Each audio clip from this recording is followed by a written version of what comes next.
झंडे के लिए भी दिखाया जाता है। साथ आपको ऐसे नहीं कहा कि सरकार मुसलमानों से संपत्ति छीनना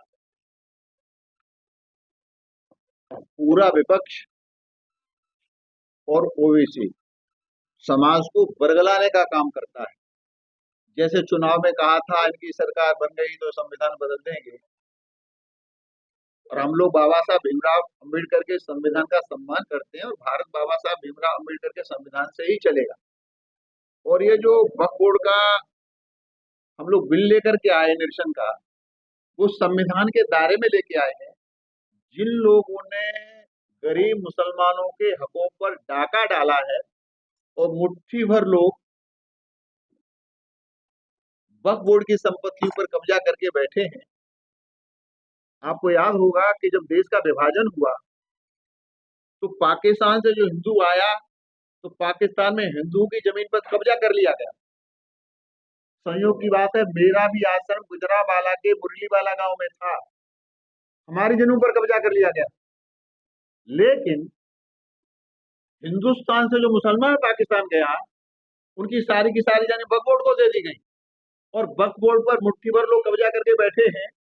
गरीब मुसलमान की कोई चिंता नहीं कर रहा। तो सरकार का इरादा है गरीब मुसलमानों का उत्थान करना, अच्छे अच्छे इंस्टीट्यूट खोलना, और जो विस्थापित मुसलमान हैं हिंदुस्तान में, बहुत गरीबी रेखा के नीचे हैं, ऐसे मुसलमानों का सहयोग करना।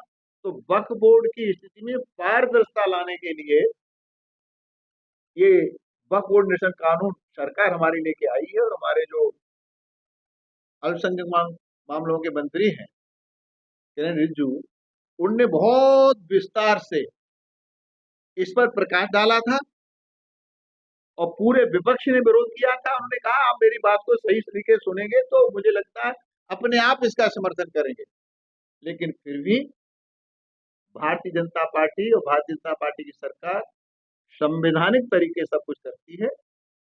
जैसा कि सभा चाहती थी, लोकसभा चाहती थी, उसके अनुरूप हम लोगों ने ज्वाइंट कमेटी 31 सदस्यों की बनाई है। उसमें ओबीसी भी है, कांग्रेस के मुसलमान भी है, सपा के मुसलमान भी है, सबको रखा है। और ये ज्वाइंट कमेटी जब रिपोर्ट हमको ला करके देगी सरकार को, तो इसमें सकारात्मक निर्णय लिया जाएगा। बांग्लादेश